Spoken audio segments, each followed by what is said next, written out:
오늘 오전에는 이혼에 대해서 말씀을 나눴습니다. 하나님께서 세우신 창조 질서는 남자와 여자가 부부가 되어서 함께 행복하게 살아가라는 것이었습니다. 하지만 인간은 죄로 인해 이 창조 질서를 지켜낼 실력이 없습니다. 그래서 결국 이혼이라는 현실이 생기게 되었고 모세도 이 사실을 인정해 이혼을 허락했습니다.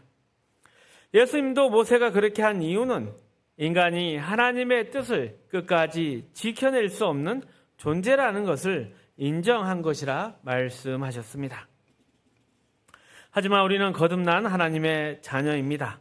그래서 하나님의 존귀한 창조 질서를 따라 살아가야 합니다. 더 이상 세상의 더러움이나 비겁함, 또 무지와 부패 같은 삶에서 돌아서야 합니다.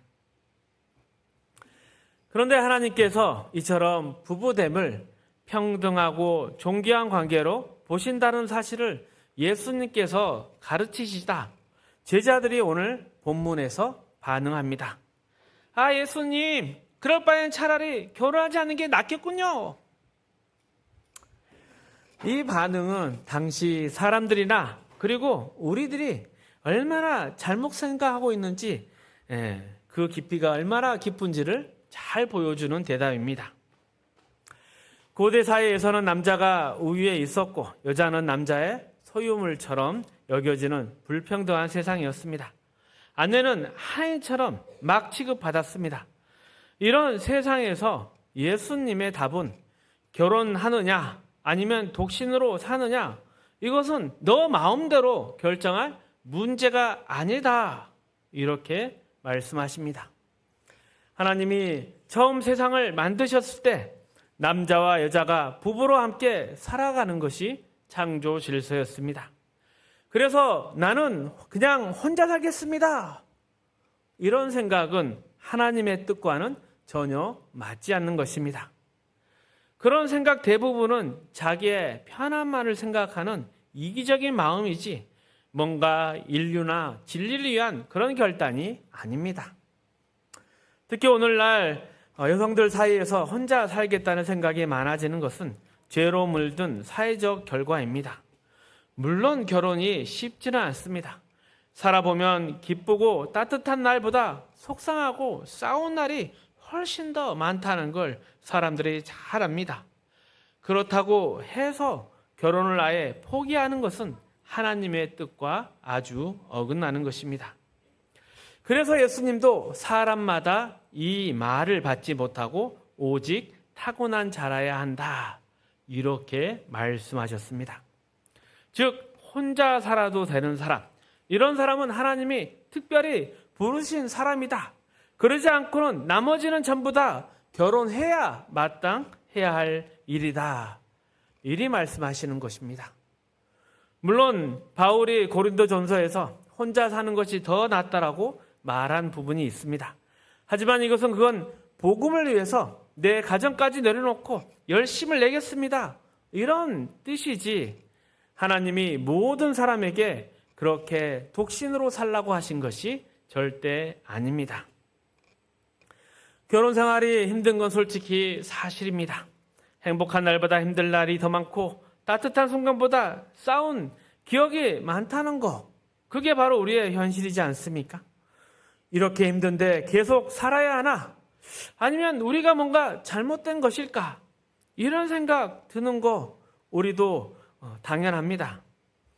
그런데 우리 가정이 이렇게 만족스럽지 않는 이유는 남편이나 아내 한 사람의 잘못이 아닙니다. 바로 대가 우리의 관계에 끼친 영향입니다. 그래서 먼저 우리는 남편과 아내 모두가 서로 죄의 영향을 받는 연약한 존재라는 것을 인정해야 합니다. 예수님의 말씀에 제자들이 반문을 합니다. 그렇게까지 아내를 존중해야 한다면 저는 차라리 결혼을 안 하겠습니다. 이 말 안에는 책임을 지기보다는 책임을 피하고 떠넘기려는 우리의 마음이 담겨 있는 것입니다. 결혼과 가정의 문제, 상대방에게만 떠넘기려 하지 내가 얼마나 책임져야 하는지 생각하지 않습니다. 또 어찌 보면 책임질 생각 아주 조금 있다 하더라도 실제로 그 짐을 질 만한 능력이나 실력이 부족한 게 우리의 현실입니다. 가정에서 주로 남자들이 자주 실수하고 또 잘못하는 것은 자신을 희생하지 않으면서 아내에게는 많은 것을 요구하는 것입니다. 대부분 그것들은 이기심에서 나오는 것들입니다. 어느 동갑내비 부부가 있었습니다. 두 사람이 다 60살쯤 되었고 결혼한 지 30주년이 되던 해였습니다. 그동안 큰 탈 없이 여기까지 지켜주신 하나님께 감사하며 예배를 드렸습니다. 그때 천사가 하늘에서 내려왔습니다. 너희가 지금까지 성실하게 살아온 것을 하나님이 기뻐하신다. 너희의 한 가지 소원을 들어주겠다. 뭐든 말해봐라. 그런데 아내는 조용히 있고 남편이 먼저 말을 합니다. 제가 한 가지 소원이 있습니다. 저는 저보다 30살 어린 아내를 갖고 싶습니다. 그러자 천사가 잠깐 하늘과 전화통화를 하더니 말했습니다. 좋다. 하나님께서 허락하셨다. 그리고 너의 소원은 내가 떠나면 곧바로 이루어질 것이다. 그리고 나서 천사가 사라졌고 그 순간 남편이 90살이 되어버렸습니다. 아내는 그대로 60인데 남편이 30살 더 많은 남편이 되었습니다. 통쾌하시죠? 아내들이 남편에 대해서 공통적으로 느끼는 불만이 바로 이런 것들 아니겠습니까? 여자분들에 대해서 이야기해보면 남자들에 비해서 좀 더 욕심이 단순한 편인데 그 욕심의 내면은 훨씬 더 복잡하고 섬세합니다. 어느 집에서는 아내가 이런 말 합니다.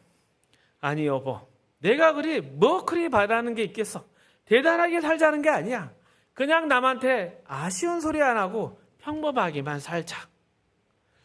이 말 겉으로는 굉장히 소박해 보이지만 사실 아주 큰 욕심입니다. 왜냐하면 사람이 살아가면서 많은 아쉬운 소리를 하며 살아갑니다. 자녀가 문제가 없으면 선생님 전화 받을 일도 없고 우리가 잘못한 게 없으면 경찰서는 왜 있겠습니까? 병이 없으면 병원 갈 일도 없겠죠. 하지만 현실이 그렇지가 않습니다. 병원에 가면 제발 살려달라고 간절히 부탁하게 되고 나중에 병이 나오면 그때 비굴했던 기억 때문에 오히려 그 병원은 다시 안 가는 사람들도 있습니다. 그래서 저도 목회자로 상담할 때 너무 깊은 이야기, 민감한 이야기는 서로 얼굴 보기 어려워질 수 있으니 서로 말하지 않도록 권면합니다. 그래서 여러분도 남편이나 아내 문제를 나눌 때는 가장 아픈 것은 우선 하나님 앞에 먼저 가시고 남에게 말할 때는 딴 사람으로 이야기하거나 수위를 조절하셔야 됩니다. 안 그러면 나중에 서로 얼굴 보기가 어려워질 수 있습니다. 이처럼 아쉬운 소리 안 하고 살고 싶다 이 말처럼 인생의 어려운 요구는 없습니다. 그런데 여성분들은 아무 욕심 없는 것처럼 이 말을 꺼냅니다. 그럴 때는 남편들이 질 수밖에 없습니다. 게다가 여자분들은 얼마나 지혜롭고 말도 조리 있게 하는지 절대 이겨낼 수가 없습니다.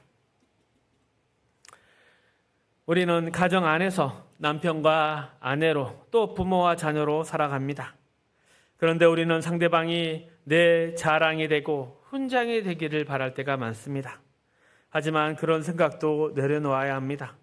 진짜 중요한 것은 내가 한 사람으로서 버티고 희생함으로써 이 가족이 무너지지 않게 자폭하지 않게 지켜주는 것이 바로 내 책임이다. 이것을 아는 것입니다.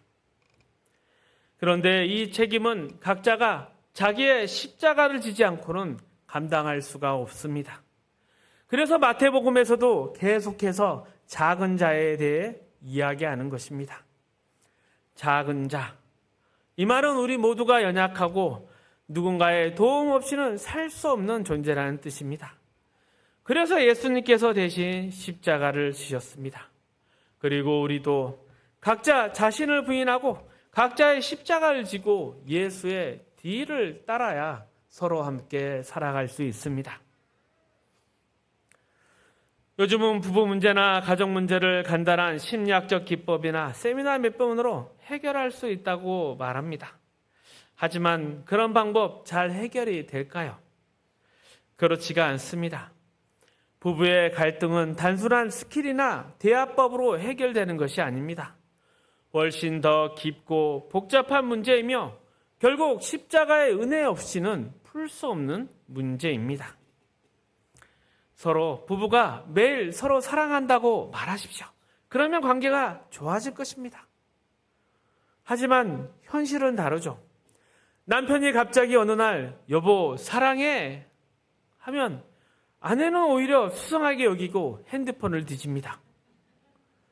왜냐하면 우리는 평소 그런 말 없이도 남편 노릇, 아내 노릇 잘해왔고 그게 얼마나 힘든 일인지도 서로 잘 알고 있기 때문입니다. 만약 표현 몇 마디로 문제가 해결되었다면 애시당초 문제도 아니었을 것입니다. 가정 문제, 부부 문제 그렇게 단순하지가 않습니다. 우리는 이것이 하나의 짐이라는 것을 알고 자랐습니다. 가정은 내 행복만을 위한 공간이 아니라 오히려 많은 희생을 요구하는 자리라는 것을 알고 살아왔습니다. 어찌 보면 그런 점에서 한국 사회의 정서, 가정은 참고 견디는 것이다. 이 생각은 비록 성경을 제대로 알지는 못해도 성경적 정서와 많이 닮아 있다고 하겠습니다. 그리고 문제를 자세히 들여다보면 우리는 부부 사이든 가정이든 교회든 나라에 대해서든 늘 똑같은 요구를 합니다. 모두가 나를 위해 존재하기를 바라는 것이죠. 정치에 대해서도 마찬가지 아닙니까? 우리가 왜 정치인들에게 화를 냅니까? 너 때문에 내가 고생한다. 이거 아니겠습니까? 하지만 생각해 보십시오. 정치 잘한다는 거 매우 어려운 일입니다. 역사를 봐도 정치를 잘하는 사람 손에 꼽고 못한 사람은 발에 채일 정도로 아주 많습니다. 결국 정치라는 것은 대부분 평균 이하일 수밖에 없고 우리는 그것을 감수하고 살아가는 존재입니다. 그렇다고 이민 가는 것은 해답이 아닙니다. 그건 책임을 피하는 것입니다. 이 나라에서 태어났다면 같이 고민하고 같이 짐을 지고 심하면 같이 망할 각오도 해야 하는 게 국민의 책임입니다. 그래서 여러분은 지금 곁에 있는 남편, 아내에 대해서 십자가를 져야 합니다. 좋습니다. 하지만 이 사람만 아니면 좋겠습니다. 어느 부부에게나 공통된 고민 아닙니까? 남편들은 보통 다시 태어나도 이 여자와 결혼하겠다 답하는 사람들이 있지만 아내들은 대부분 다시 태어나면 결혼을 왜 해? 아예 나는 결혼 안 할 거야. 이렇게 답을 합니다. 아직까지 가정에서 여성들에게 지워지는 짐이 훨씬 무겁기 때문입니다. 그렇다고 해서 결혼을 피해서는 안 됩니다. 성경은 결혼하라고 말합니다. 결혼해서 또다시 그 고생을 감당하라고 합니다. 왜냐하면 그 고생이 곧 여러분이 져야 할 십자가이기 때문입니다. 남편이 늙고 병들고 자녀가 속을 썩이고 가정이 무너질 것처럼 어려울 때에도 그 자리에서 끝까지 버티는 여러분 때문에 남편이 사람 구실하고 자녀가 자라나는 것이고 가정과 사회가 지통되는 것입니다. 이것이 바로 십자가의 길입니다. 내가 손해보고 내가 죽어서 남의 혜택을 입는 삶입니다.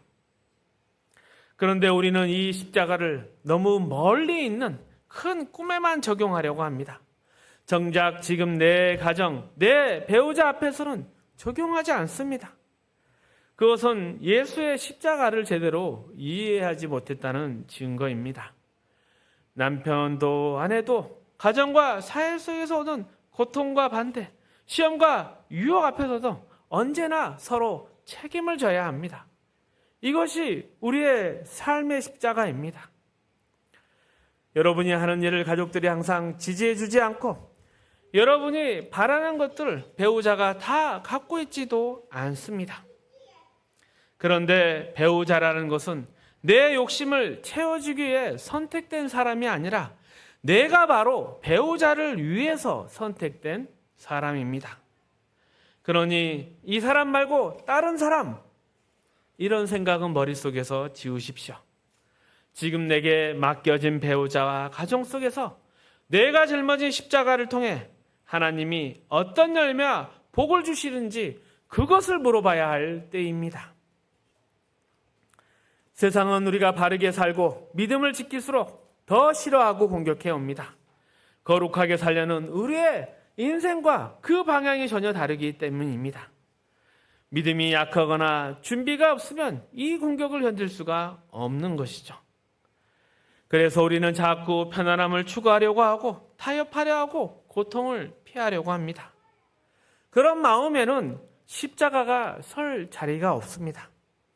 그래서 우리는 매일매일 물어봐야 합니다. 내 인생과 가정은 무엇을 위한 것인가? 하나님 여기서 어떤 일을 이루시려고 하는가?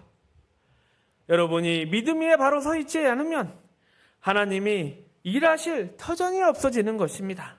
내 자리를 지켜야 하나님이 우리의 믿음을 통해서 일을 하시지 않겠습니까? 신앙이라는 것은 매일매일 선택하고 지켜야 하는 싸움입니다.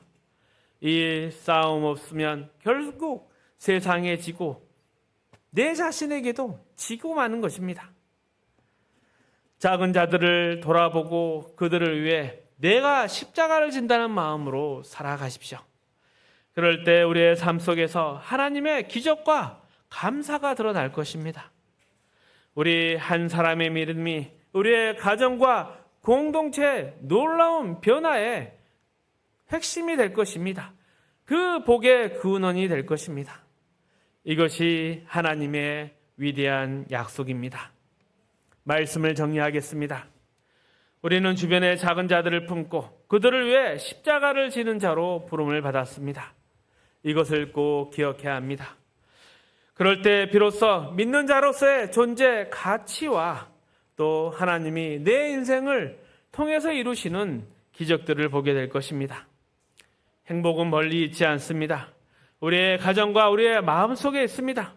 세상이 말하는 헛된 거짓말에 속지 마십시오. 우리의 책임을 놓치지 마십시오. 내가 지금 지고 있는 이 고통과 짐이 바로 십자가의 길입니다. 그러면 지금 우리의 가정에서 남편으로, 아내로, 또 믿는 자로 잘 서 있으면 그 길 끝에 하나님이 주시는 열매와 승리를 맛보게 될 것입니다. 힘내시기를 축복합니다.